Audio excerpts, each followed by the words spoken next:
Welcome, everyone, back to the draft. This will be episode 60. We made it to 60, guys. The Window World 450 at North Wilkesboro Speedway, a place where they haven't had a points race in 30 years. And we're going back there after just an incredible fun race at Atlanta. Just wow. If you've never watched a race before and you watched last week, you're going to see something the complete opposite this week. So just, brace yourself. It's not going to look like you saw last week, but last week, incredible. And I'm not saying this week won't be great. I'm just saying there's nothing like last week. There's nothing like this track. It is the most unique racing there is. I've seen tweets about it. It is now officially a 1.5 mile track on steroids. That's it. That is what it is. It's great. Um, Atlanta was so crazy. We got, probably caused all the smoke coming in from the wildfires in Canada. It probably caused all the lettuce that's causing explosive diarrhea. It probably caused, maybe we have no more daylight savings time because of how crazy Atlanta was. Yeah. 4-inch spoilers now coming to Daytona because of how awesome Atlanta was. So Atlanta's just kind of, putting it on the map here for NASCAR. Phil, I'm going to kick it to you real quick to start things out. How did you enjoy the race last week? I loved it. I mean, obvious answer. Loved it. I gave up at 12:30, starting stage 3. I texted Tino. I was like, I can't do this any longer. But woke up early on Monday morning and didn't do anything but watch the race. Pulled my laptop up, had it recorded, ready to go. Couldn't have been more pumped about just the way that went down. So much fun to watch, and the guys did a great job keeping the cars on the track. There wasn't any big ones. It was just good racing all around. So, yeah, man, I couldn't have been more happy with the way that worked out. Yeah, I think like what we always ask for is just like put the fastest cars up front battling each other. And like they couldn't have battled more than they did. Tino, what'd you think of that race? Yes, sir. Well, I'm glad I stayed up for it. It took a lot out of me, honestly. The 2 a.m.er, that's the problem that I had. If like you're looking for this was so close to being a perfect race. Unfortunately, there had to have been, the rain delay or lightning delay in between. But to me, in my opinion, this was like a top 10 race in my lifetime that I've watched. And Atlanta has a few of those already. But just the overall excitement from start to finish. But I really enjoyed the stage 1, how it wasn't your typical new Atlanta. It was looking like old Atlanta mixed with new Atlanta, and you weren't seeing pack racing. You weren't seeing, 3 wide moves all around the racetrack, which are great. It was strategic, technical, sliding, handling, mattering, all of that stuff. And you look at those drivers that are in the front there, those were the best drivers that day. Maybe certain guys like Denny, who was back there, could have had his car souped up a little bit better, could have had the handling adjusted more to be in that mix. But for everyone that was up there, I felt like they deserved to be there because of how they were racing that stage 1. Then you go into stage 2 and 3, and Phil mentioned it, no big ones. That was such a treat. And it was clear because those drivers that were in the front were in control of their cars. Everyone that spread out towards the back just didn't really have the speed, the setup, or the ability to handle as good as Ryan Blaney, Bubba Wallace, Tyler Reddick, and those guys that were racing up front all night long. Shout out SVG as well. I didn't get the draft win, but I'll take him proving me right a little bit like that. Ultimately, also wanted to say, my few pointers here. Bubba Wallace ran, in my opinion, what was a good race up front all day, except when it mattered literally the most, which was getting stage points. You do a late block, slide away, okay. We'll see what Zach has to say about Team 54 side of things, but either way, you miss out stage points there, and then you miss out stage points at the end of the race with the going down below the line. To me, it looked like he was going for the win, but ultimately, it's just I wanted to bring him up because he's racing within the top 5. I thought this was a great performance. Him, Blaney, Tyler Reddick, obviously, who we mentioned, those were like the main 3 of the entire day with Hostvar too up there, and ultimately gets nothing for it. That was pretty brutal to see for him in the standings, but I loved it ultimately. And not to mention, to have Ryan Blaney winning outright on your card had to have made it just that much better. Yeah. That was just a sweet race all around. And you have all those storylines. You have like, oh, what was Bubba trying to do at the end? You have those storylines, not like, well, 17 cars wrecked out, so then these guys were up there racing at the end. It's like, and you brought up the handling.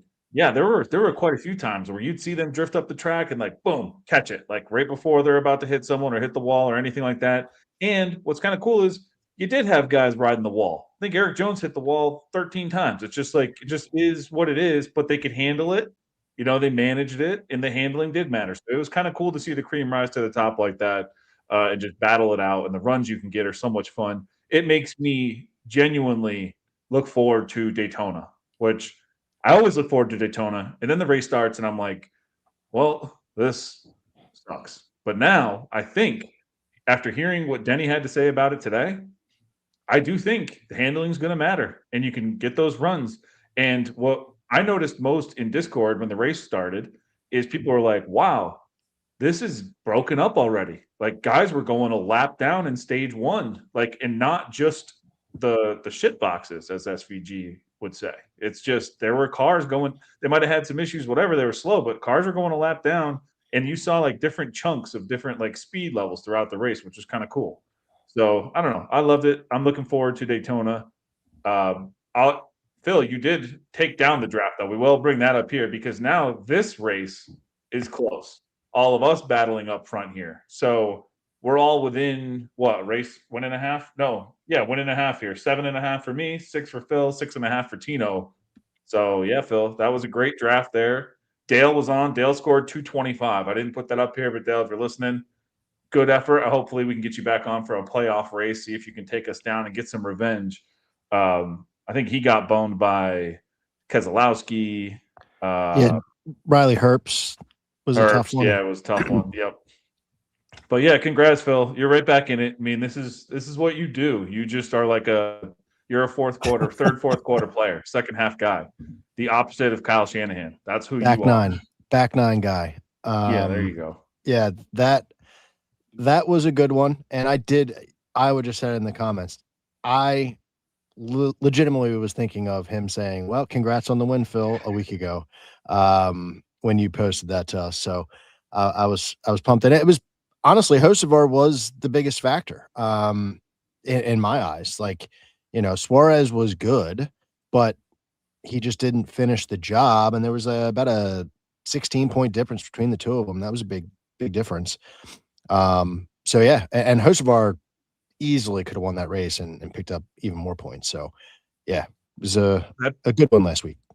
I pulled up we have the momentum now on Win the Race, and I just did super speedways and did the momentum. So it's going to take all Gen 7 super speedway races, but it's obviously going to weigh the most recent one, most. But that's not going to push all these guys to the front. But when you look at it, number 1, Tyler Reddick, number 2, Carson Hocevar. So Greg, if you're listening, this fight you have against Carson Hocevar in drafting is going to have to end sooner or later, my friend. So especially now with what they're doing at Daytona, I'm curious to see how you score him for that race. All right, let's jump into North Wilkesboro. A short track. I'm going to let Phil do his track breakdown here. Again, Cup Series hasn't been here in 30 years. So, Phil, what can we expect for this race at North Wilkesboro Speedway? Yeah, I mean, if I could tell you the answer to that question, I think I'd be pretty rich. But first, like you said, points paying race in 3 decades.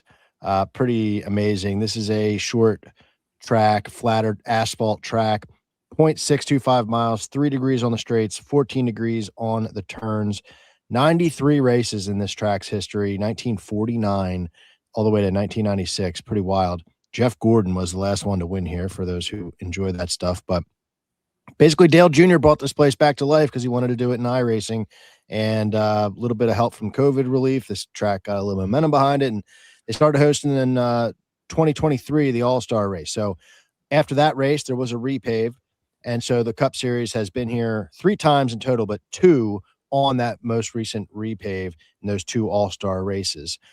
Practice and qualifying for this one is going to be Saturday at 5 p.m. Not a ton of practice time. Like, if I was a team, I'd probably want a little more practice time for the first points paying race in 30 years, but I guess they'll take 50 minutes, and then qualifying right after. The race is, once again, 7 p.m. Sunday night. Stage breaks 80 in stage 1, 185 in stage 2, 185 in stage 3, for a total of 450 laps. That is pretty wild.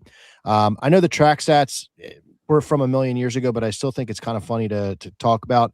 93 races, the winner started on the pole 23 times, starting inside the top 5, 74% of the time, and starting inside the top 10, 82% of the time. The winner has never started outside the top 20. So going all the way back, different generation of racing, different cars, and that sort of thing. But I think it speaks to the point that we all know going in, track position is going to matter at a joint like this. And those numbers definitely speak to that. So you got 2 races since the repave. And the Win the Race track comparison tool has given us Iowa, Martinsville, Gateway, Richmond, Nashville, and New Hampshire to look at. So you have those. We've been to 2 of those already this year. So give that a look. And we've got some rain in the forecast. I just found out talking with Ryan pre-show here. So they'll bring their rain tires, I'm sure. And Ryan, you were talking briefly a little bit about the new bumper that they're going to be having running this weekend. I don't know if you want to touch on that, but that's all I had for you here for the track preview. Yeah, I mean, the whole idea is that you just can't run over guys. So it's an interesting track to bring this new feature to when it's, not even a mile long. And you just brought up all those track stats. I mean, you got to have track position here. So now if this makes it, I don't know, even harder to pass because you can't just shove someone up the track and go by them. I don't know. We're not going to know until we see that first guy go a little too hard into the guy in front of him. And then we'll be like, oh, like this is either something or it's nothing. So we'll see what happens. But yeah, it should be interesting. The rain's interesting. They're already talking about how many wet weather tires they're bringing for this. So, it could just be like the Clash, just minus the hail. So they're going to run it. I don't think you're staying up till 2:30 if it rains a little bit. I think that they're willing to run on a wet track here. So you throw the wets on and let them rip. But yeah, I think it'll be a lot of fun either way. With those factors there, like I want to see what happens if it rains. What happens with this new bumper? At least there's some good storylines here. And then you look at the point storyline, which I'm sure we'll be talking about here. And obviously, it's a track that Blaney's incredibly strong at. It's track type, I should say, because we haven't been here. But he's catching them. Like every week he's got the best momentum in the game right now. And we come to a place like this. So I can't wait to hear you guys talk about him. I think Tino, I see something under that jacket there. So maybe you'll be talking about him a little later. But all right, let's there we go. Little Mamba Blaney action. Beautiful. I told Dale last week too, that Blaney car, that beautiful Blaney car that I thought was so ugly, is gonna be in victory lane. All right. It was so weird at work for me. I'm glad. Like, that was another part about it. Like, you give Blaney a cool looking car, trim him out all nice. You give him and he doesn't want to give the lead away. Man, it was just such a cool thing to watch him. And then you see after the race, him on the motorcycle too. Yeah, he didn't want to go home. Yeah, he didn't want to go home. Sick. He's just too damn cool. Motorcycle had 2 sets of handlebars. Yeah. All right, let's here's the twist. So for those who haven't listened to the draft before, we draft 1 driver from all the teams you see listed above, plus a bonus driver that'll score 1.25x their points. The winner will pick a charity. We will win the race. We'll donate to that charity, and we'll use real NASCAR scoring to score everything from the week. The twist now that we're going to do every week, we have a randomizer. So we don't know what order these teams are going to be dropped in. So I'm going to go ahead and hit the randomizer right now. I'll pull up the draft board. Get these fancy new little logos here. And the first team we're going to be talking about tonight, kind of funny, goes in our old order here. 2311 will be the first team we talk about tonight. Tino, I'm going to kick it to you to lead off this 2311 Toyota team for North Wilkesboro Speedway. One interesting fact I'll drop before you guys go. I put this in Discord when I was doing my prep for the show tonight. I couldn't believe it, but that 12 race sample of these tracks here, the Iowa, Martinsville, Gateway, Richmond, Nashville, New Hampshire. I also threw Phoenix in there as well because it's a 1 mile track. We've raced this year in the 750 horsepower. 12 races. These guys are tied 6-6, Bubba and Reddick. Obviously, Riley has not beat them both in a race. But let's go, Tino. What do you got here?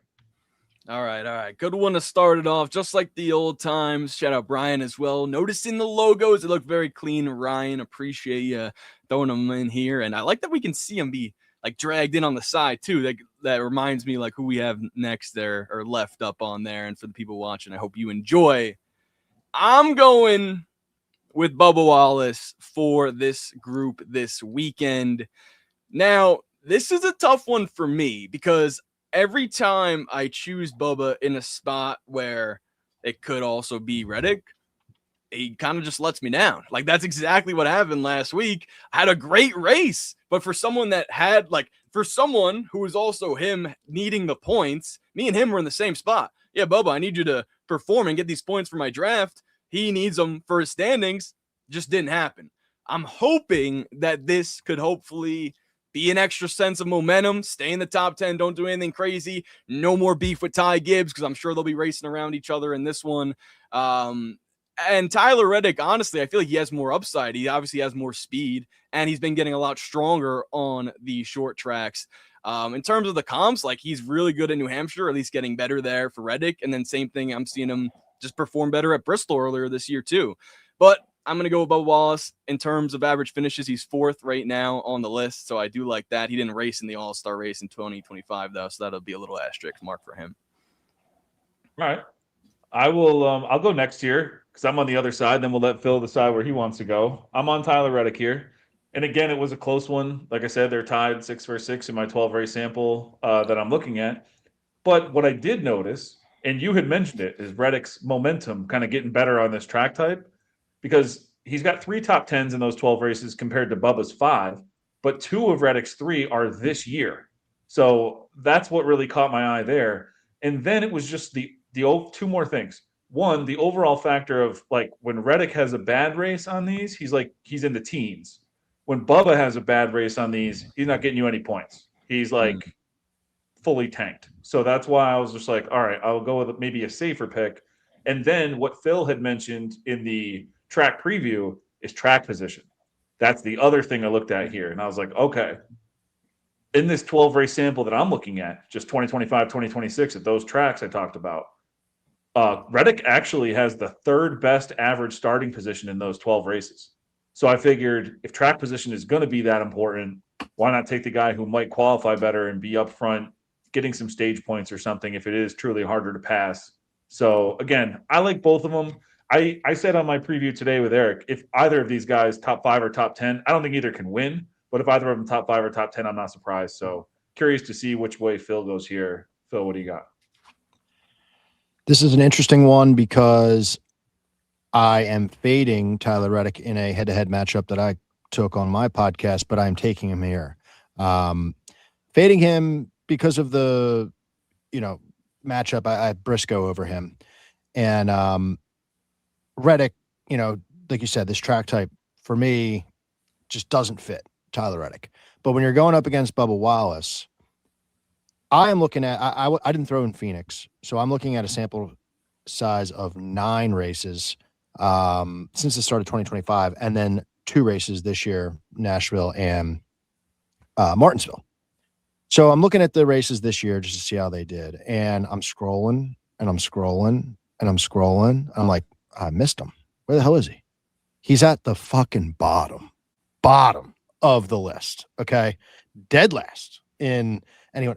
Like it just horrible in average finish this season. He's had 2 really bad finishes of 32nd and 36th. And those were starting positions mid-teens, 18th, 15th. His average running position was like mid-teens, drive rating was piss poor in the 60s. Like there was nothing redeeming that I could find there in that one. So I immediately go to Reddick because of that. And Reddick has had a little bit of an improvement. He had his best finish ever at Martinsville this season. Martinsville is a place that has just been torturous to him.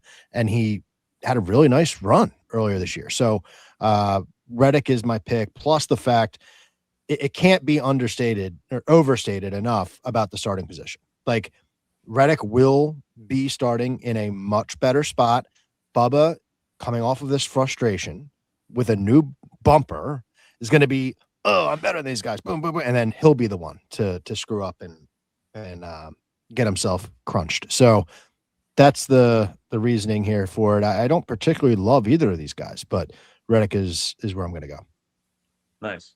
Yeah, I think there's like you're looking at a team that's really good. They have kind of a wide range of outcomes here. Like I said, if either of them finish sixth, not surprised.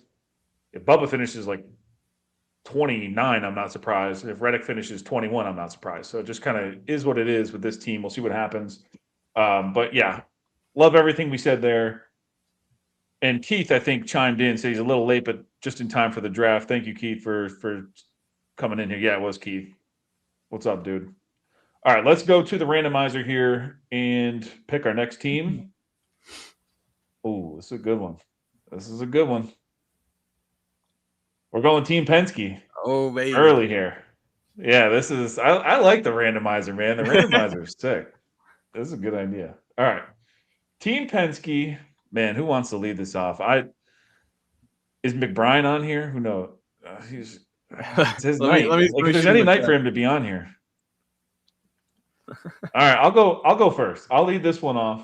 We'll go straight across the board. Then I'll go to Phil. Then we'll go with Tino here. I'm Ryan Blaney. Not like that's going to shock anyone, but maybe if you thought, he was like the easy bonus layup this week, I guess I'll go a different way here. His numbers are just absolutely incredible in the 12 race sample that I'm looking at.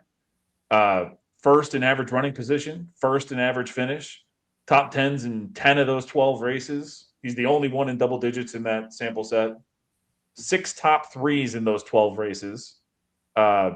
And they aren't fluky. Like, he's just running up front all day in those, obviously, then finishing there. So, oh, shoot. We got a wardrobe change? Yeah, so give me Ryan Blaney here. I mean, tops in everything I'm looking at for this weekend. But when we simulate it out on Win the Race, we do have a guy ahead of him, and we'll talk about him later. Not much, but slightly. So give me Ryan Blaney here now. He's not going to get my bonus slot this week, although I could never argue against it. Phil, what you got? So I'll give Sean something. I think that Logano at 12-1 is worth a little bit of a sprinkle because this is their last gasp. And he's been very good here in the All-Star race. His numbers actually aren't bad in the last 2 seasons, even this year on the comp tracks. So he's worth a sprinkle for an outright. But I, of course, am taking Ryan Blaney. And I don't want Logano in this spot because there's another team that I need to, handle with my roster. So Ryan Blaney, of course, come on. Iowa knew, beautiful. Robert knew. I had the T-shirt lined up. It was sitting right next to me the whole time. I was thrilled that I got some comments asking about it already. But yeah, and I'll tell you this: he's 6-1, I think, to win the championship. He was plus 750 last week. Took it back then. Get on board, because the Blaney train is leaving the station, folks, and he's coming for those guys at the top of the standings. And once they reset, even if he's in third, I think he's a threat. So give that a look. But yeah, dude, Blaney, I mean, the last 9 races in this data set for me, first in average finish, first in driver rating, first in average running position.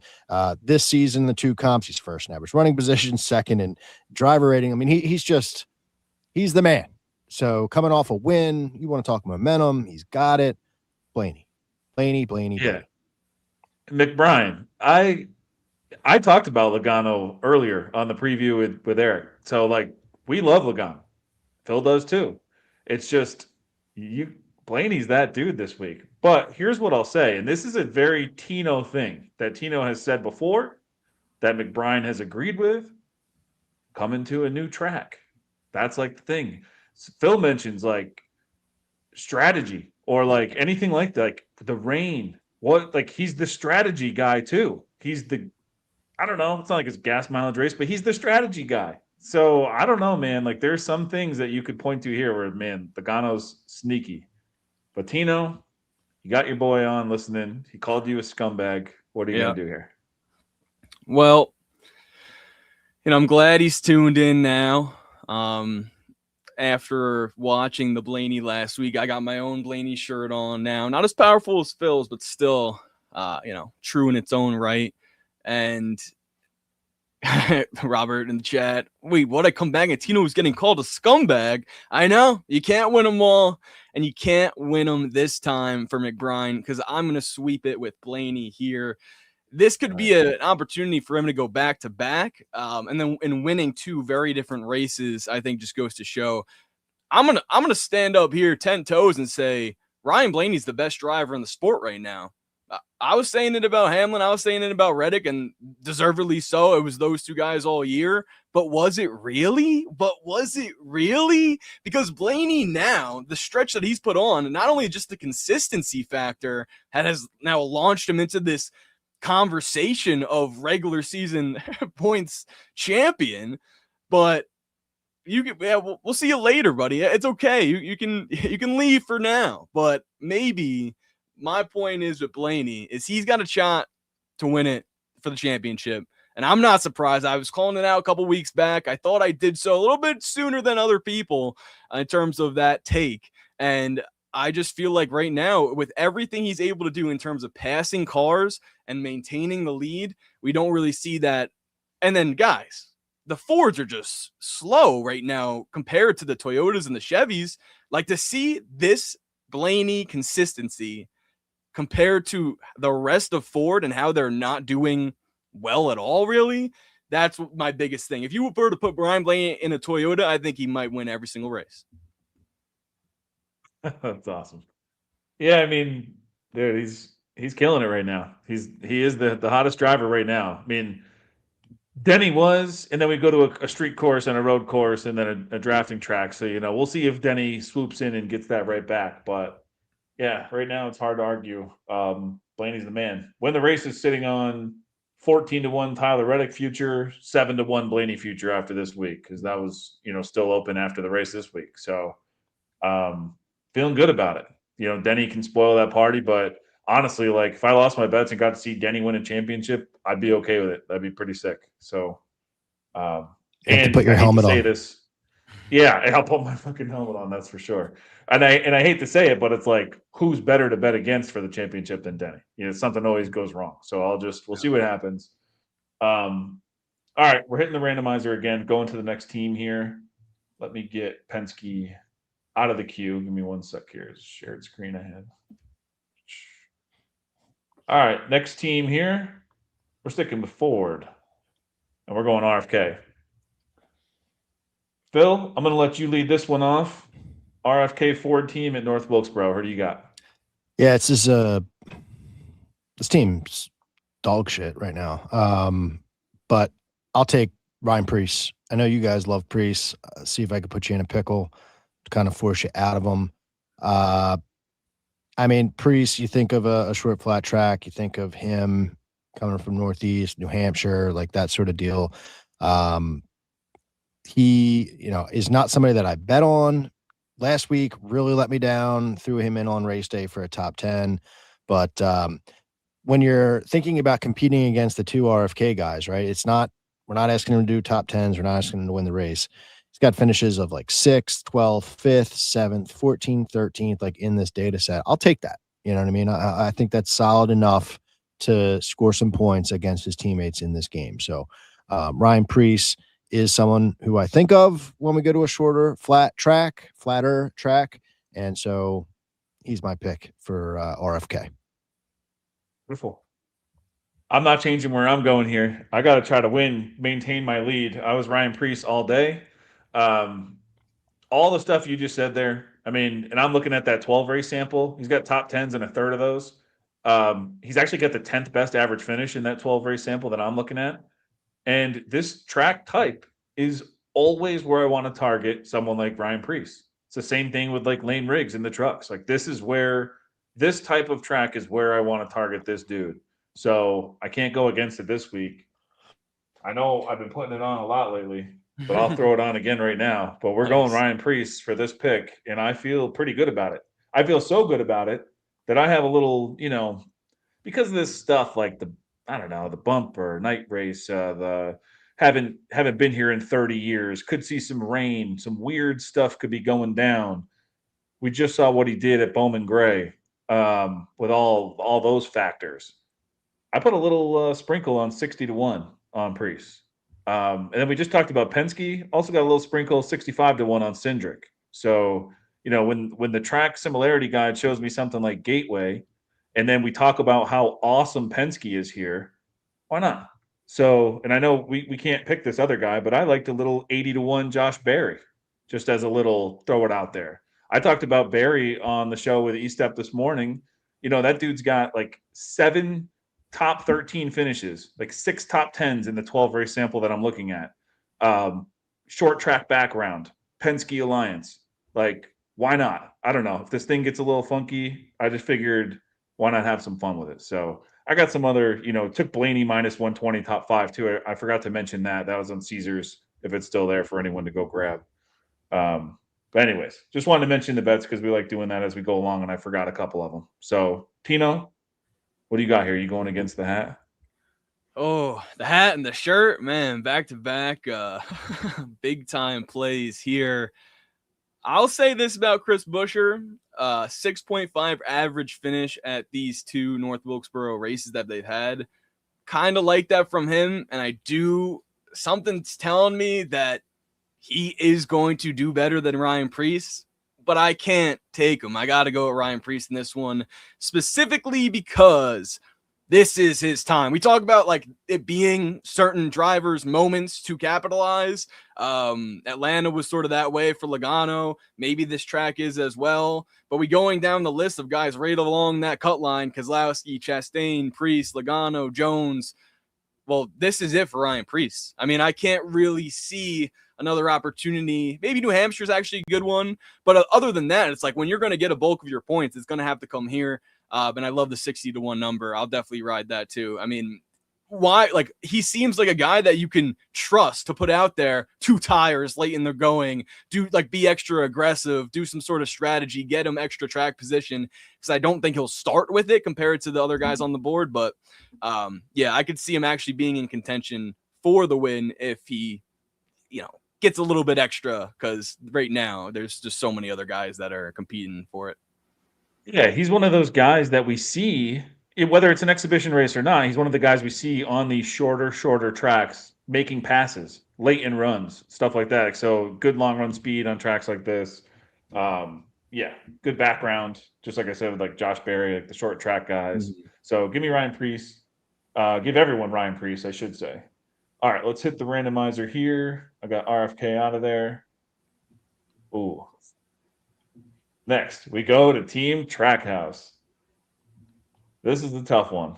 I don't know who. I'll lead this off because Phil and I are the same, and I don't think we're going to be the same after I pick this, but maybe we will. And if we are, then we'll figure it out later.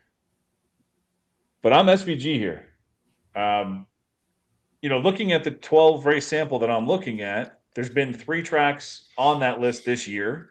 And he's finished 11th, 11th, and 5th.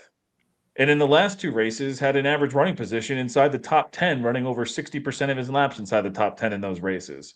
He gets to go out late in qualifying again. And so I'm just thinking, yes, he's put up quite a few duds on short tracks in his Cup Series career here. But he's also had some good runs too. So I'm just going to hope I can take the momentum here, hope he qualifies well. And if it is tough to pass, I think he'll be one of the guys that's tough to pass. So give me SVG here. Phil, I'll kick it to you. Are we going to be the same here? So SVG versus Chastain was a big one last week. Tino and I were going back and forth during the race. And, I'm someone who has the ability to learn.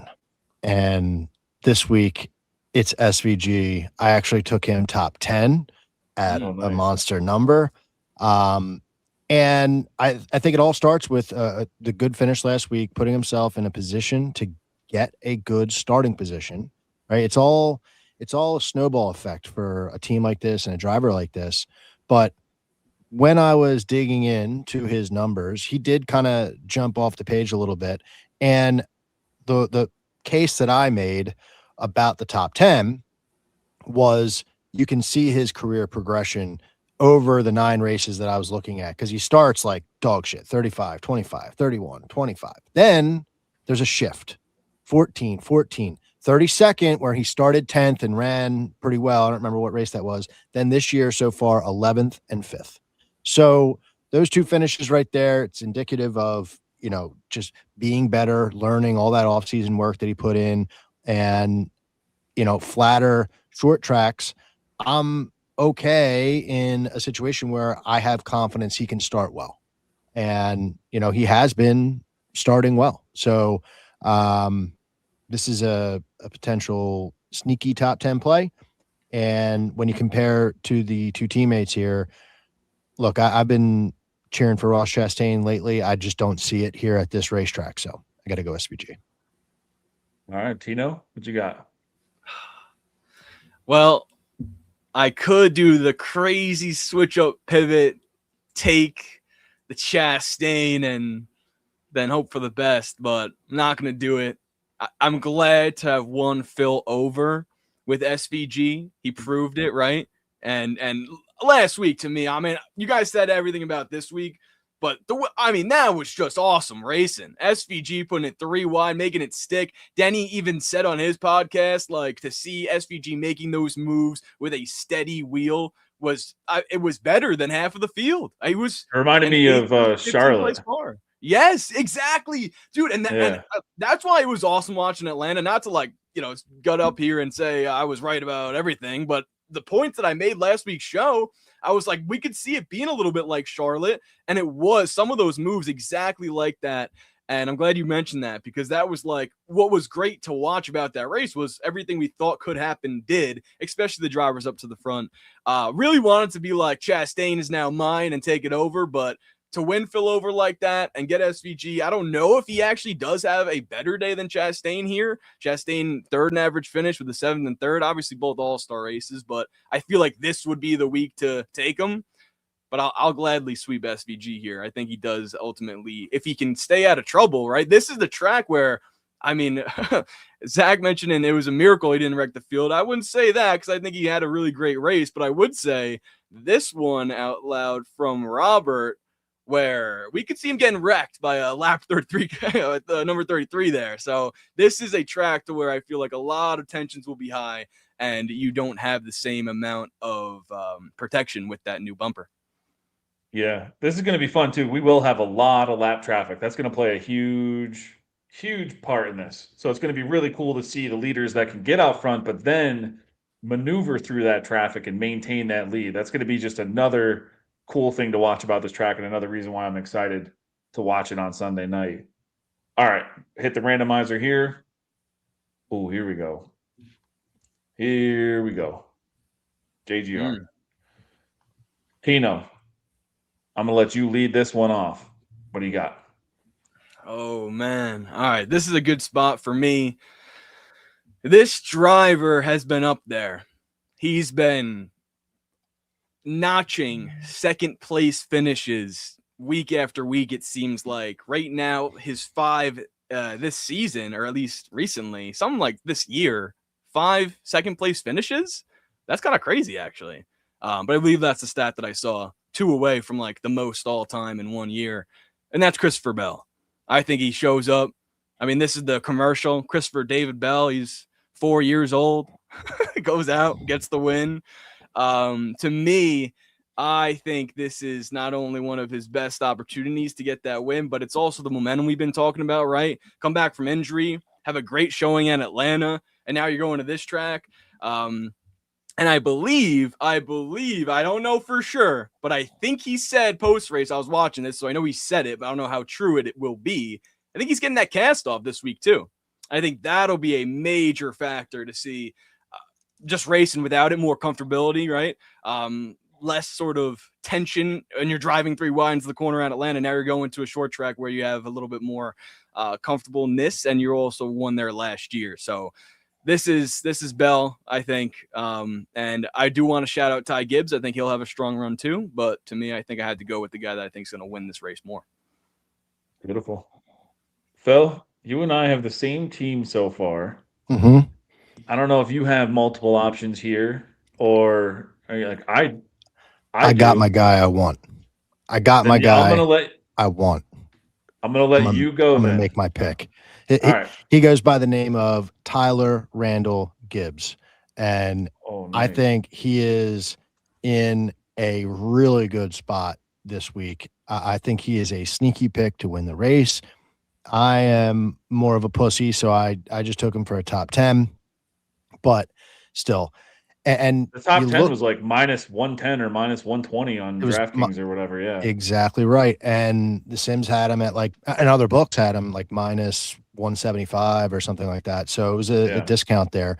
But the situation here that we're working with is you look back at his comps and he doesn't jump off the page to you, right? 17.4. He's not putting up Bell numbers. He's not putting up Hamlin numbers, even Briscoe numbers. But it's more about the jump that he's taken this season. And there was a time, I would say a little more than a month and a half ago, where we were talking about Gibbs every week. It was just, he was pumping out top fives, top tens left and right every race. And we kind of got away from that because the schedule was a little wonky. But, now these two comps that we've been to this year, he's got a fourth place at Martinsville where he started fourth, had an average running position of 3.8. And then Nashville, he finished 13th, started sixth, had a really good race. Very good finish last week at Atlanta. Should give him a solid chance at a good starting position. And so where track position is huge, we keep saying it. Okay. He had a 2024 All-Star race finish of 13th.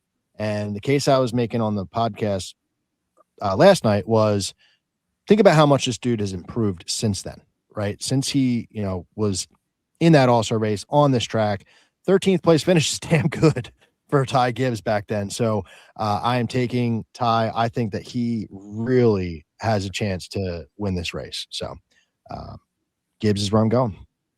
Awesome. I love the conviction there. I also love Gibbs. The one of the first things I posted in Discord when I saw those odds drop, I took a snapshot of DraftKings because I might have to make a wife account or something. I can't bet there, but they keep dropping these top 10 numbers that are just ridiculous. So, It is. They were on yeah. fire with like as far as the gambler side of things. It's pretty wild. Yeah. So I took a snapshot of it. I said, if I could bet this, I would take the Ty Gibbs one immediately. And then I highlighted Priest, Barry, and Cindric, who are all at super long odds for a top 10 too. And I was like, and I'd consider these. I think Barry's still like plus 280 or something for a top 10 on there, maybe even further. And I already said he's got, in the 12 races I'm looking at, he's top 10 in half of them. So, and who cares when you're betting? You don't care if he finishes 35th or he gets that top 10. You don't care if it's boom or bust. You're just trying to get that top 10. So, yeah, I don't know. I'd look at those, but that Ty Gibbs bet, I'm glad you're on it. That was the immediate one that jumped out to me. I was like, what is this? So, all right. I'm going to go, though, Christopher Bell. I just can't get away from it. In the tracks that I'm looking at, typical Bell fashion this year. Tino mentioned it. Second place at Phoenix, something that, the track similarity guy says to look at here. Second place at Nashville. Track similarity guide points to that. And for those who aren't familiar with it, the track similarity thing is free. You can just go on there and look at it anytime you want, but it takes a weighted score across a track's length, its banking, its surface, the HP package they're in, the average speed, tire wear, pretty much everything that goes into the race. So it's not just throwing out tracks all willy-nilly or whatever. I don't even know if that's how you'd say that, but it's actually thinking about it and then coming up with these tracks. So I don't know. I put a lot of weight into that, and it's been working. I think we're all having a pretty good year here. So give me Christopher Bell. He's one of 5 guys with at least 9 top 10s in those 12 races I'm looking at. Second best average finish, 4th best average running position. Bell's a layup here, and I think the books agree with that as well. All right, let's see who's next. We got a lot of now Team Phil guys just based off of that last one pick. Yeah, man. Turning the tide. Your two most popular guys are Ty Gibbs fans and Kevin Magnussen fans. Of picks that I've made, you're saying? Yeah. That's your really fan funny. base. Yeah. And last week it was Hocevar, so it worked. Mm.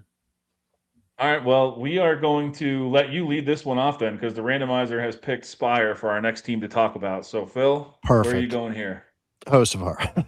Yeah, that's I don't even I can't make a case for any of the other guys here. It's not even like Hocevar is that good on this style of track, but I just think that everything that he's got cooking right now, I don't want to bet against him. I don't want to be on the other side. There have been tracks where we can see, Suarez getting there, and obviously track type for McDowell matters a lot. But yeah, when you're just talking about toss up, going for it, neither of them is really amazing at a specific track type. It's got to be Hocevar for this team. He's got finishes of, I'm just ripping them off here, like 17th, 10th, 2nd, 8th, 15th, 11th. Like those are really good numbers. And, Nashville, which is a comp track, 2nd place last year, 10th this year, not too shabby. And Martinsville, he started 7th in that race, finished 17th. So he's another guy, should have a pretty good starting position as well. So Hocevar is the pick here, and we'll see how it goes out. Yeah, looks like you're on it too. Yeah, sir. I'm just not even going to get weird here. It's Carson Hocevar. Everything you just said, he is just running so far ahead of his teammates on this track type. And even when Daniel Suarez goes out there and qualifies well, finishes like shit. So, it's not like some of these tracks where we actually do target Suarez and he can maintain that position. I don't care if he comes out here and qualifies top 5. It ain't sticking. So, Tino, what do you got here? Well, I don't feel confident in Hocevar finishing this race, being honest. But at the same time, I just feel like someone's going to take him out. I just think it's really that simple. I think it's there's a higher percentage chance for that to happen here than if probably you anywhere weren't else. going to take Hocevar, who would you lean? Because the only other person I looked at was McDowell. So that's where it gets tough. That's where it gets tough. I'm personally, for this specific draft pick, I am taking Hocevar, and I don't really feel good about doing that because I just playing it safe. I'm gonna be honest, full transparency. You guys both have them. If I took Suarez and Hocevar ended up running top 10, I'd feel silly because I really want to win this week. So that's there was really no, when you look at Martinsville, for example, this year, Hocevar 17th, McDowell 18th, Suarez 20th, and it was 20 points, 19 points, 17 points. So to me, they're all set up and racing around each other there for the back half. I feel like if I were to pick someone else, it actually would have been Suarez over McDowell. But yeah, I'll go Hocevar here. Yeah, I pulled up the 12 race sample that I'm looking at, and then I pull up their head-to-heads. McDowell's won 5 times, Hocevar 4, Suarez 3. So it really is close. So listen, I wrote it in there, but if you wanted to pivot, no. Well, at this point, it doesn't that's why I did that. Kind of playing the game here. Let me ask you a question. You were saying you don't feel good about Hocevar because of what, somebody getting into him or shoving him into the wall is what you're saying? Payback type of deal?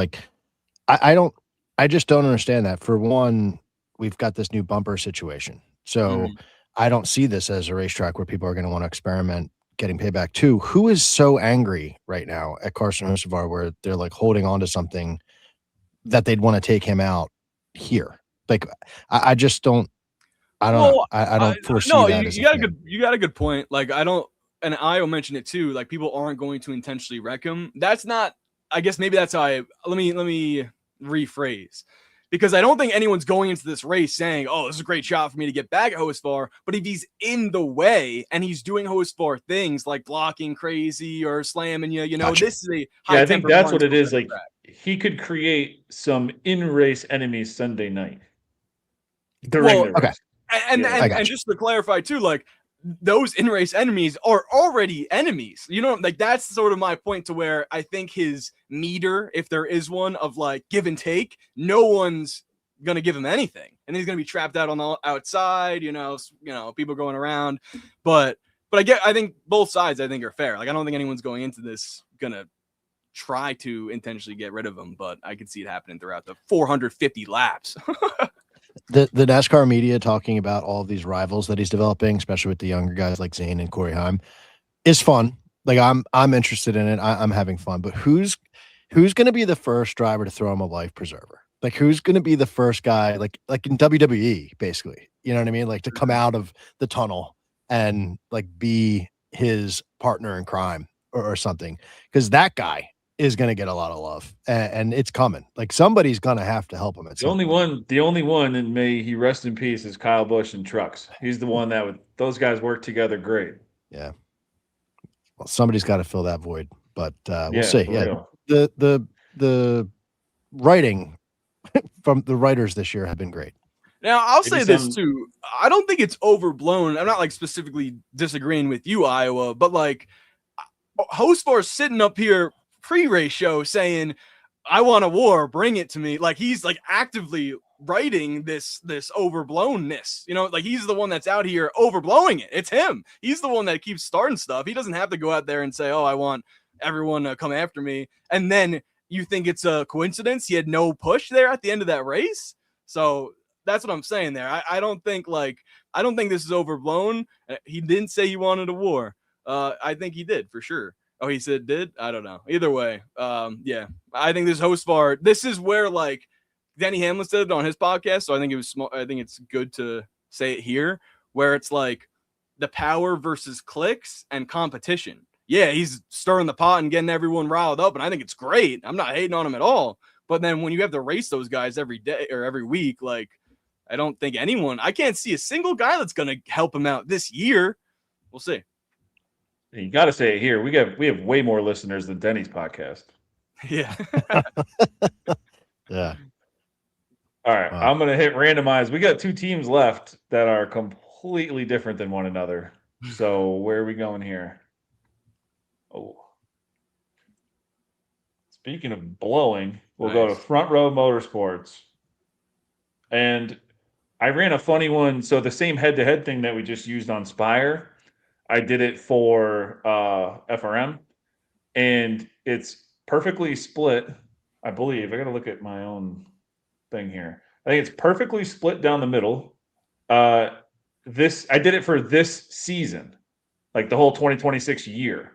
Gragson hasn't beaten his teammates one time this year, not one time at any track. Which you think like with Daytona and Talladega and whatever else. Yeah, here it is. So split: Todd Gilliland 10 wins, Zane Smith 10 wins, Noah Gragson 0.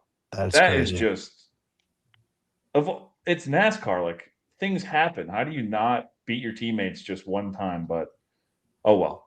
All right. Who wants to lead this fun team off? I guess I will. I'll go. Switching it up here a little bit. I'm going Todd Gilliland.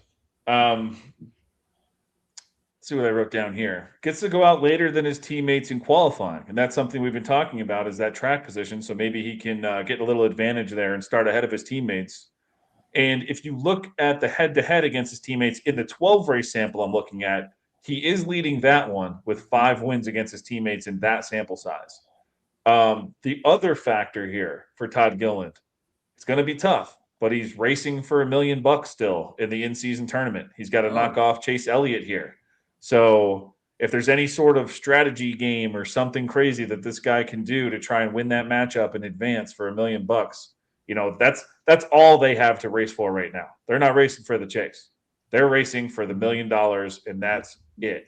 So give me that motivation here. I kind of like that strategy play. Phil, what do you got here?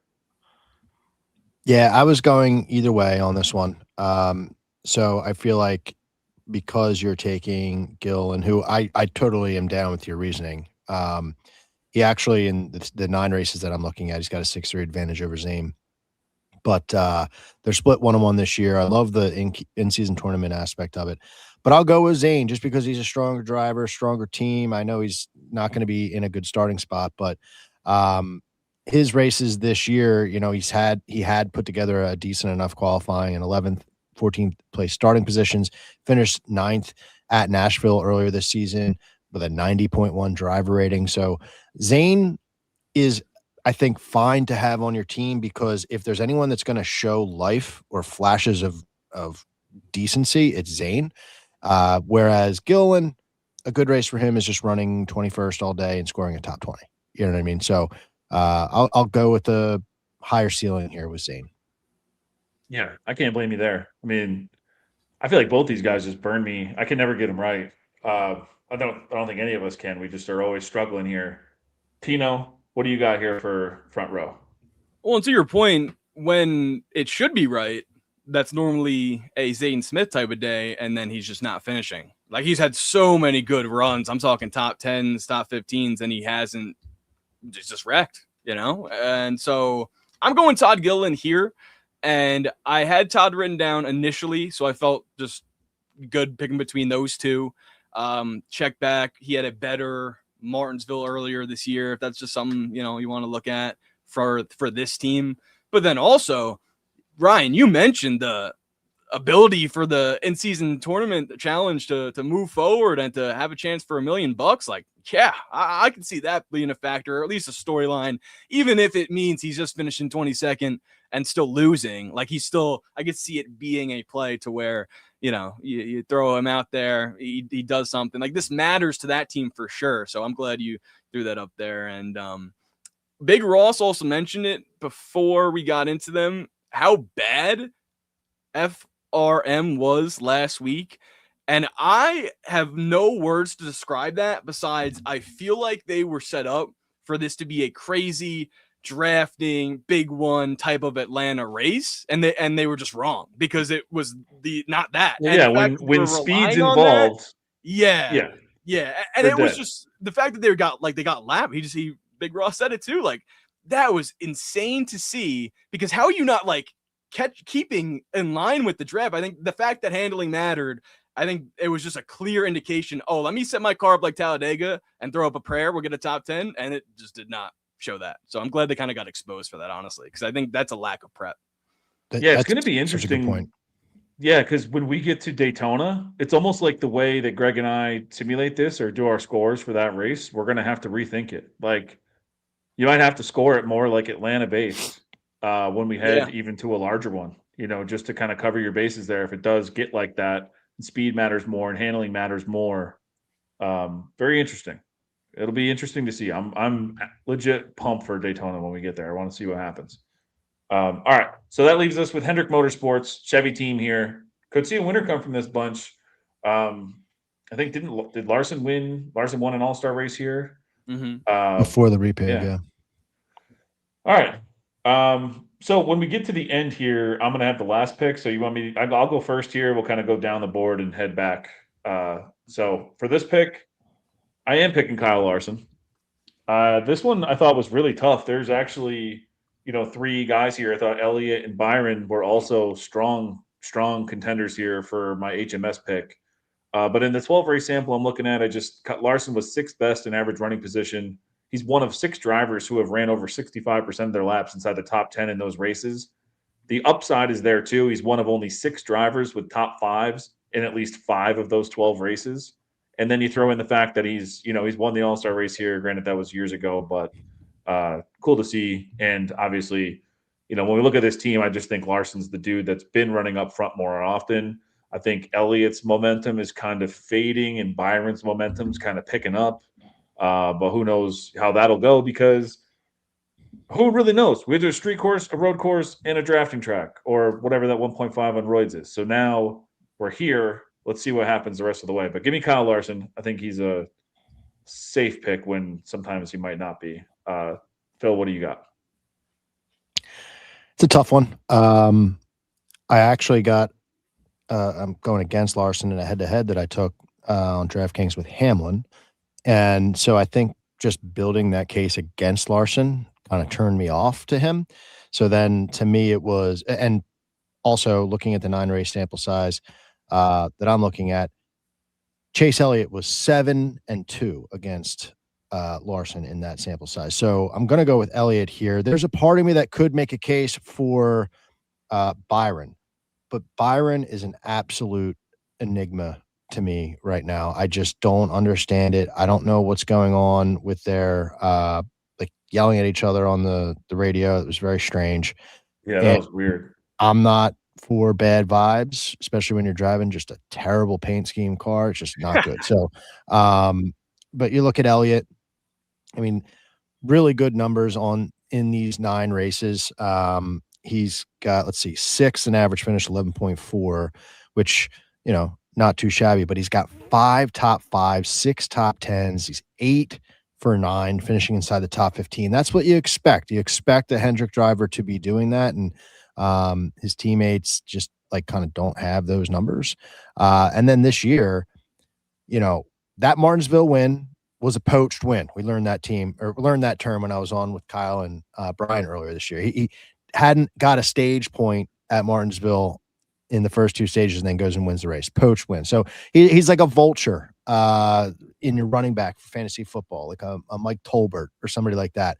And he's someone who points them to death. He's been doing that.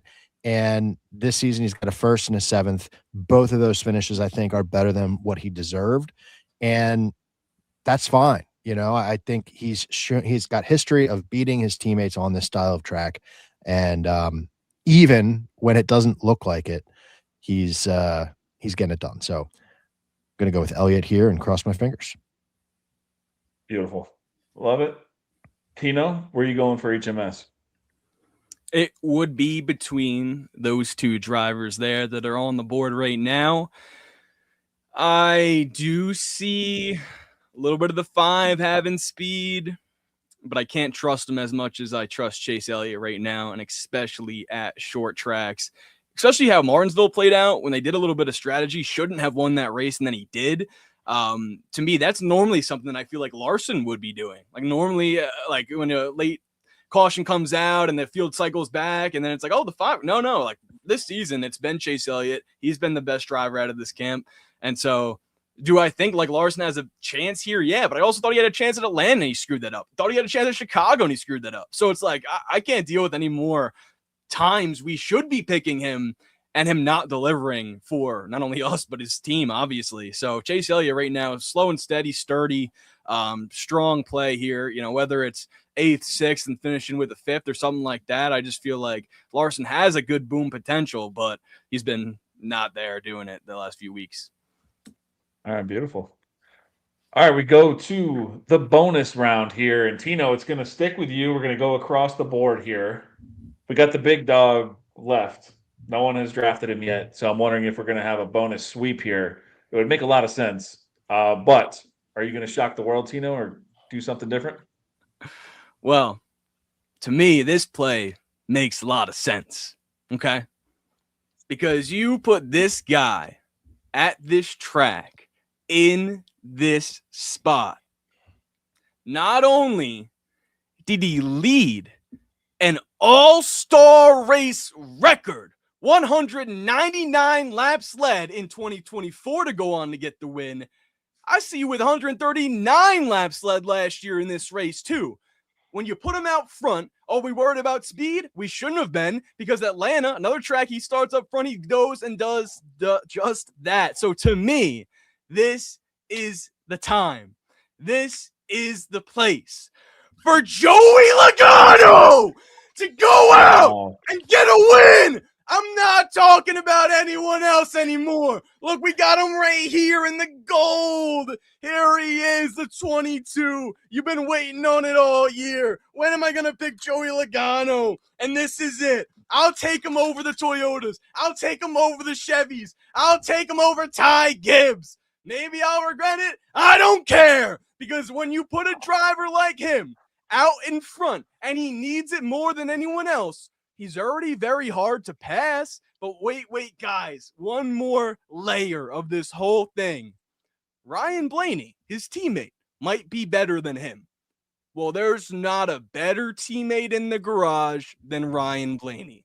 I'm not saying he's going to go out and stick to him in second, but when Joey Logano is very hard to pass and he needs a win to get inside the chase and Ryan Blaney's sitting there in second and he's not going to push him out of the way for the win, we're going to come back here and remember Tino's got Joey Logano in the bonus. This is great. So, all right. So things Tino has said tonight about Ryan Blaney. 1, he is the most talented driver in the game right now. 2, he is the best teammate in the garage right now. So big Ryan Blaney guy, Tino Patino. I love it. Phil, you got the shirt on. Also, where are you going here? I mean, I took Blaney earlier because I wanted to have Ty Gibbs over Logano. To me, the strategy was which team can you have somebody hold down the fort and you trust? I said I like having Logano on my betting card, but for my draft roster, I needed Gibbs to hold down the fort so that I could take the number one driver heading into this week, Denny Hamlin. I I have comments about Tino's pick, but I'll just make my case here. You know, going back to the start of last year, Denny Hamlin has 3 wins, 5 top 5, 6 top 10s in 9 races. A Toyota driver has not won on a short flat track in that data set other than Denny Hamlin. So if it's going to be someone, it's going to be him. That's why I needed him to have a spot in my bonus here. And then this season, the 2 races, Martinsville and Nashville, that I'm looking at, he has a first place finish and a second place finish that should have been a first place finish because of the poached Elliott win. He ran a 1.34 average running position in that Martinsville race, if you remember correctly. I was on vacation for that, watching it at a bar, could not believe my eyes. 144 driver rating in that race, just absolutely ridiculous. And so, yeah, Denny Hamlin probably cannot wait to get back to this style of track. He's done with the wonkiness for a little bit. We've got some tracks that I think he is going to be really good at coming up here with this.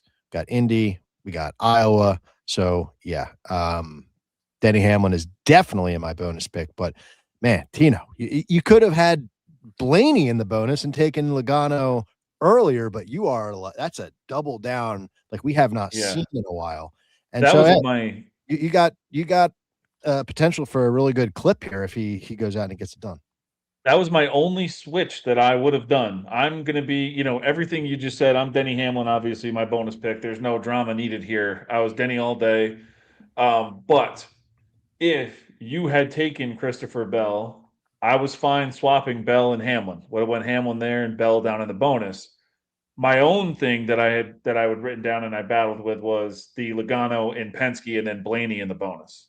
But I really wanted Bell and Hamlin a little more than I wanted Logano and Blaney. So that was like the decider there. But I love the Gibbs pick. That's great.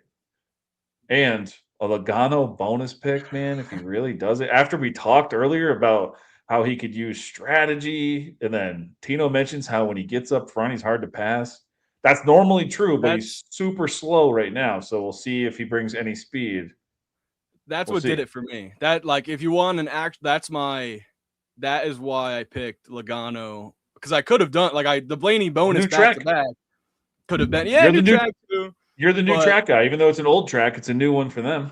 Yeah, true. But what was going through my head was like I can see a Blaney win, like I could see it back to back happening, bonus 2 times, but I can also really see Logano first, Blaney second. Like, I'm not saying Blaney's gonna let him win by any means, but I can really see Logano needing this win, the other Penske guys being up there, and they're not gonna move him out of the way.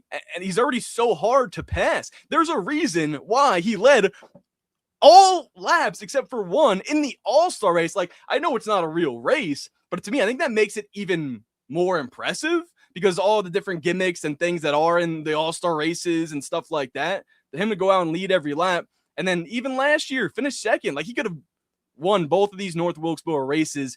My last thing I'll say this too is, like, we talked the same way about him last week at Atlanta, right? Like, oh, he hasn't had the speed. Like, they're going to have to qualify well. And he puts it on the front row. So it's like, to me, I think he can qualify top 5, get the lead, and never look back. I don't know who's going to pass Logano. I mean, besides a Toyota, obviously. And you guys think Denny Hamlin, maybe Christopher Bell, Ty Gibbs, okay. But yeah, that was what I was thinking here. I think this is a Logano track, and he's already so hard to pass. He'll be up there. And he needs it. He needs it. Like, this is like one of his last chances, I would say. So yeah. I love all that. That's all great points. That's like he was right there for me. If we had like not best of the rest, but if we had our wild card or whatever, he would have been in there for me. All right, good draft, guys. We went a little over an hour here. My show with Eric was a little longer today too. I think it's just like excited to be back at a short track. Got a lot to talk about, some changes, so just a lot going on. Plus, when you start talking about Atlanta last week, you could talk about that forever. So I appreciate it. Everyone who tuned in, thank you very much. As always, check out Win the Race. I made more updates to the DFS optimizer today. Some really cool improvements there. So go check it out. If you have any questions, feel free to email me or DM me on X or whatever you got to do. Hit me up in Discord. But really appreciate it. Wintherace.info. Tino, let everyone know where they can hear all your content this weekend. Yes, sir. Well, you can hear me on SiriusXM NASCAR Radio Channel 90. Watch me on Tubi TV in the NASCAR app Friday morning for my best bets. We've been hitting the last few weeks, so I'll keep taking it, right? We got Blaney. Before that, we had a little SVG and stuff like that. So it's been a great run. I appreciate everyone in the chat. Great show as always. And tune in, follow me on social media at Tino, PATTIGNO. And yeah, I mean, I'm excited to see this race. It's another Sunday night. I just feel like all the night races should be on Saturday. That's kind of just my stance. I don't mind it. Still gonna watch it. Still gonna be up late. But yeah, I'm excited, and hopefully we get a little Logano going for us too. Huh? Nice. I couldn't agree more. I like the Saturday night races. Just a fun time. Phil, what do you got for content this week? Trucks are back. You got your Cup pod that you said already dropped, so I can't wait to listen to that tomorrow. Yeah. When's Trucks dropping? Trucks started doing some research on trucks already, so a little ahead of the game there. I usually record on Thursday nights, so yeah, gotta get that going. It's a stacked truck field. I don't know if you guys have looked into it. It makes me feel a little less confident. I enjoyed the non-Cup regulars last week. Yeah. Great week last week, too. Great week last week. A lot of people made money on Win the Race thanks to tailing all your stuff. So thank you. Oh, yeah. No, I appreciate that. So, yeah, the Cup Series podcast is Full Tank with Phil. Get that wherever you're listening to this in audio form. And then for trucks on the Full Tank with Phil YouTube channel, that's where we put the video out each truck race. So give that a look. Got to do some digging. Need the books to drop some more lines and head-to-heads and things like that. So we'll see what we come up with. But yeah, looking forward to that one too. Awesome. Yeah, the field was loaded with the Tricon 5 just listed as the Tricon 5. And then they're like, oh, this isn't loaded enough. Here comes Corey Heim. So yeah, like, exactly. Yeah. I thought for sure, like, I was just going to bet rigs, no matter what. Didn't care what the number was. Just find the best one, bet rigs. And then they announced Hyman. And I'm like, all right, now we got to hold back a little bit. Think about it. But rigs still might get the bet no matter what. All right. Thank you guys. Appreciate it. Thanks for listening. Good luck this weekend. Have fun on Sunday night. Have fun in the truck race Saturday. And we'll catch you next week. Same time, same place. I'll be on vacation. I will miss you guys, but I think Greg's going to fill in next week. So he'll talk some Indy with you and break it all down. So thank you guys. Good luck this weekend. We'll see you next week.